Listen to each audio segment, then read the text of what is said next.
So now we've combined two of the PHP scripts, or rather a PHP script and an HTML page, into one simpler and tighter PHP script.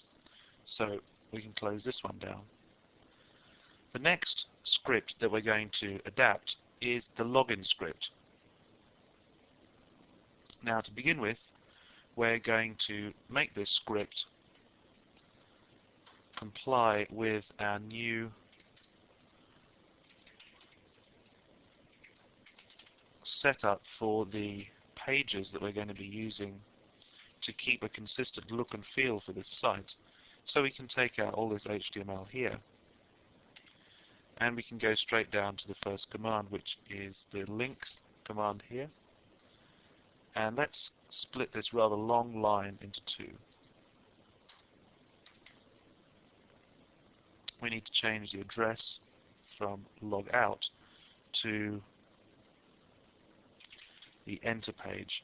Let's save this into our new directory that we have here so that we can test it out. Next, we need to next change that we need to make is to include a setup page command in case the user has already been logged in. And we're going to set this up as already logged in will be the title, and whoops will be the header. Otherwise, we'll keep that part of the script the same. Now, we need to use, as we connect to our database, we need to use a particular username and password to get access to the database. In this case, Poseidon, and the password is Trident. Now, we will be doing a lot of this within our whole site. We'll be connecting to the database a lot of times, and we'll be selecting that same database from the MySQL databases available. So let's take that out of the script and include it within our include file right here. We're going to make a function called doConnect. We're going to take no arguments, and it's simply going to contain those two lines. One other thing that we can add is a pconnect, and this creates a permanent connection which significantly increases the performance of the connectivity with our MySQL database. So that's one thing that we can add to this particular function.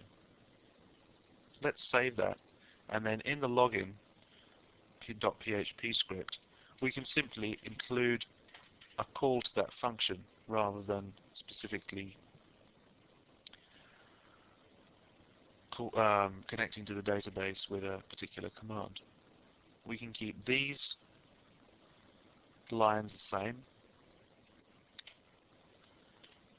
and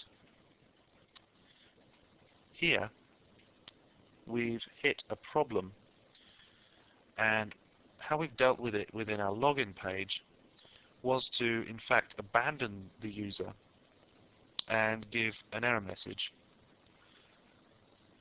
should there be a problem with the connectivity with the database. Now, this is not a very user-friendly way to do things. It would be better if we had a fail function in our include file that we could standardize the way our website is going to deal with problems. So let's set up a fail function, and this is going to take two arguments. It's going to take the message and a serious argument, which is going to be effectively Boolean. And what it's going to do is, if the set up variable is found to be true, which means that the page has already been set up by the setUpPage function, then we're simply going to show a whoops as header 2 style. However, if the page has already been set up, then we're going to call, I beg your pardon, if the page has not been set up, we're going to call the setUpPage function and set it up with the title error and the header whoops. Then we're going to show an error message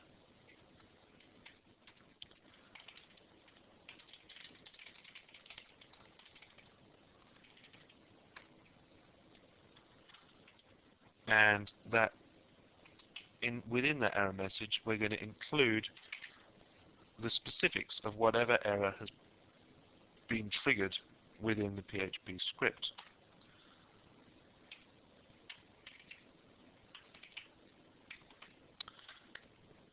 Then we're going to test to see if it was a serious problem, and if it was, we're going to offer the user a way to get right back to the start, effectively logging them out.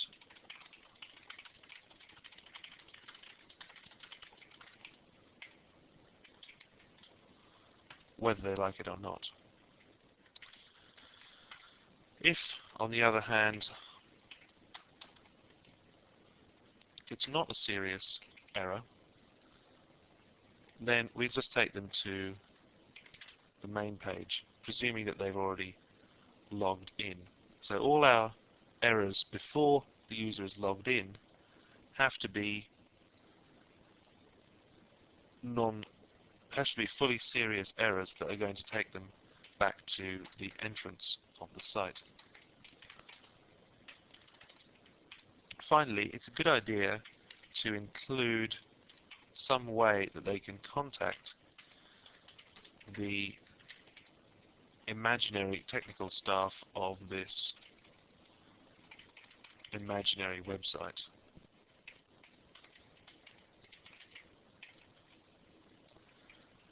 And I apologize if there is a greatdebate.com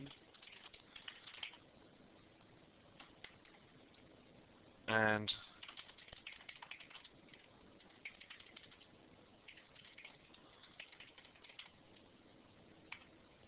I trust that if you use this script, you'll make sure you change the email address given there to an email address more useful. So that's our fail function. If we go back to our login script, then we can give the much more useful fail function here.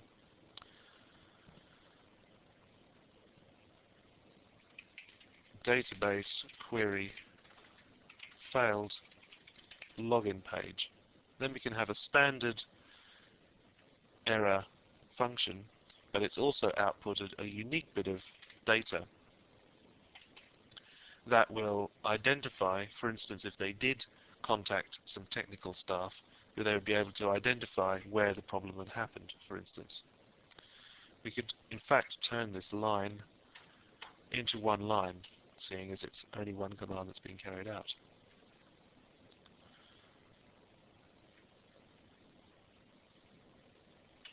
Next, we're going to test to see if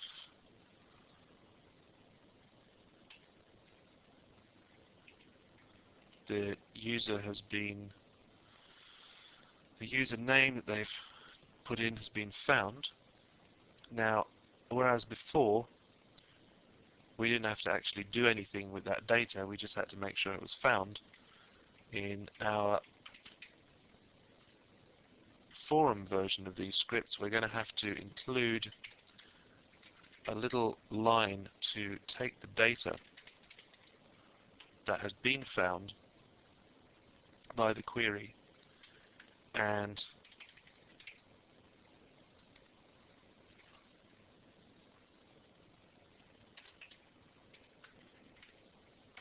we're going to include a user ID. So logged user ID as well as the username, which is just what they've put in. And we're going to take that from the query that we just ran on the database.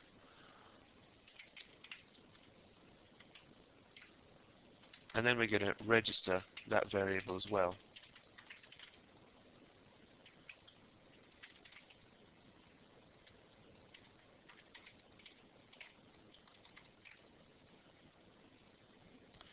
Now, if you'll remember, we included a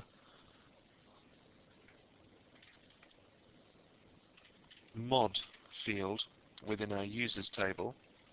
So we need to register the user as a moderator as well, if they've been marked as that on the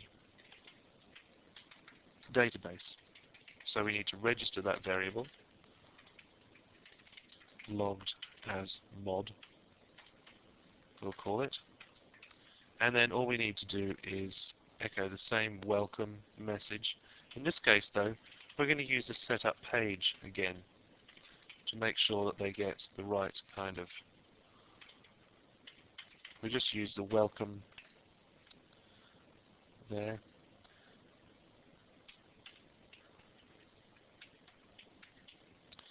When we show our invalid logging, we're going to use the setup page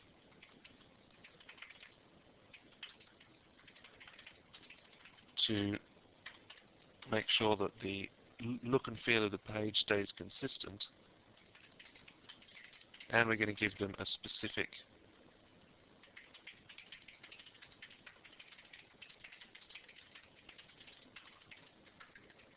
complaint.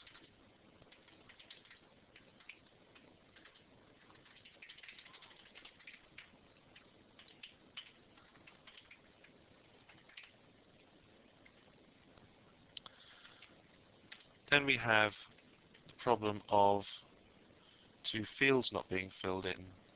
So let's just copy that setup page statement there, and we can leave that otherwise identical.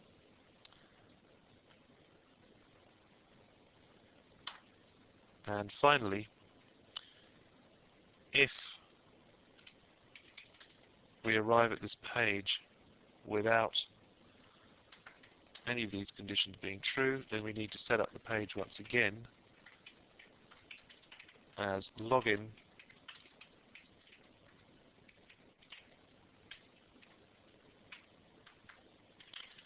and we need to ask them to fill in their details. Otherwise, this is going to be pretty much the same deal.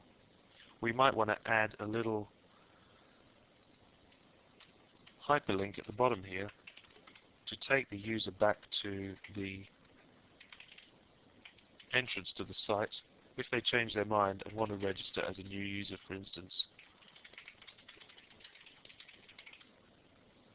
rather than having to enter some phony data in order to have themselves rejected by the form. So we've saved that. Let's take a look. If we go to our entrance and we log in, there is an error on line 53. As we can see, I left off a curly bracket at the end, something that I do all the time, and I'm sure you'll have come across it yourself in your PHP scripts. Let's resave that and take another look in our browser. As we can see, our login page now matches the look and feel of our entrance page. It won't work yet because we haven't added any of the other scripts to the folder on the document root of our web server.